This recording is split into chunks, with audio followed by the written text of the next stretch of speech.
بسم اللہ الرحمن الرحیم۔ احسان کا بدلہ احسان۔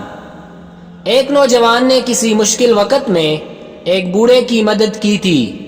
گردش زمانہ سے یہ نوجوان کسی سنگین جرم میں گرفتار ہو گیا اور اسے قتل کی سزا دی گئی۔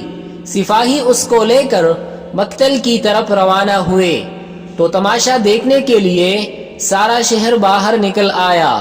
اس میں وہ بوڑھا بھی تھا۔ اپنے محسن نوجوان کو اس حالت میں دیکھ کر اس کا دل زخمی ہو گیا اور وہ زور زور سے چلانے لگا، اے لوگو، ہمارا نیک دل بادشاہ پود ہو گیا۔ افسوس صد افسوس کہ آج دنیا تاریک ہو گئی۔ سپاہی اور دوسرے لوگ یہ بری خبر سن کر غمزدہ اور پریشان ہو گئے اور اس نوجوان کو وہیں چھوڑ کر شاہی محل کی طرف بھاگے۔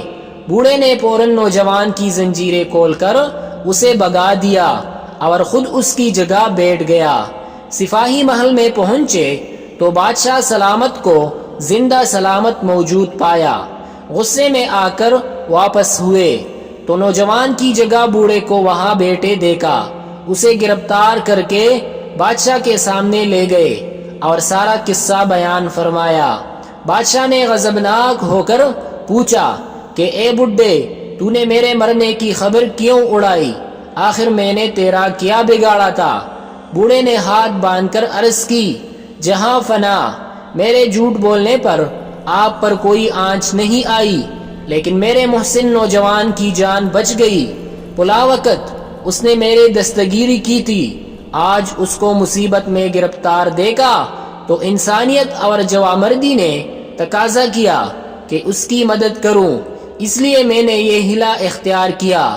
بادشاہ یہ قصہ سن کر ایسا خوش ہوا کہ نہ صرف بوڑھے کو انعام و اکرام دے کر رہا کر دیا بلکہ اس نوجوان کی معافی کا حکم بھی صادر کر دیا۔ نوجوان قید سے نکل کر ادھر ادھر جان چھپاتا پھرتا تھا۔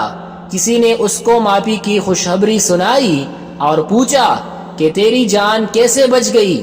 اس نے جواب دیا کہ ایک حقیر رقم میرے کام آ گئی جو میں نے اس سائل کو ضرورت کے وقت دی تھی۔